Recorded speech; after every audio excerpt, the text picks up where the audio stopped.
ఓం నారాయణ ఆది నారాయణ. ఓం శ్రీ భగవాన్ వెంకయ్య స్వామి నండి. గురుబంధువుల రూపంలో ఉన్న సద్గురునాథులకు నా ప్రణామములు. అందరికీ పంట పండించాను, దొంగలు పడకుండా చూసుకోండి అని శ్రీ భగవాన్ వెంకయ్య స్వామి వారు శిష్యులకు భక్తులకు ఉపదేశించేవారు.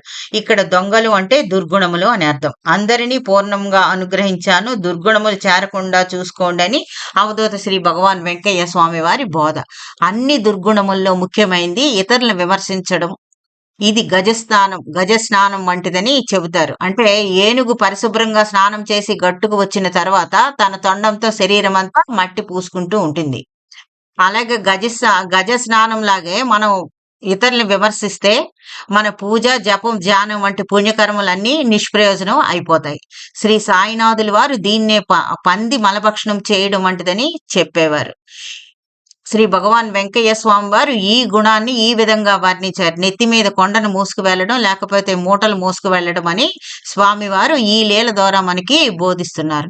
ఒకనాడు శ్రీ భగవాన్ వెంకయ్య స్వామి వారిని చూసి ఒక రైతు ఇలా అన్నాడు: ఈయన కపిల మోకులు, ఈయన ముంత, ఈ మంటలు, పిచ్చోడికి పని పాట లేది అని అంటూ వెళ్ళిపోయాడు ఆ రైతు. అప్పుడు శ్రీ భగవాన్ వెంకయ్య స్వామి వారు ఇలా అన్నారు: అయ్యా, పోయి ఆయన పోకుండా నెత్తిన పాపపు మూటలు పెట్టుకొని పోతున్నాడే అన్నారు శ్రీ భగవాన్ వెంకయ్య స్వామి వారు.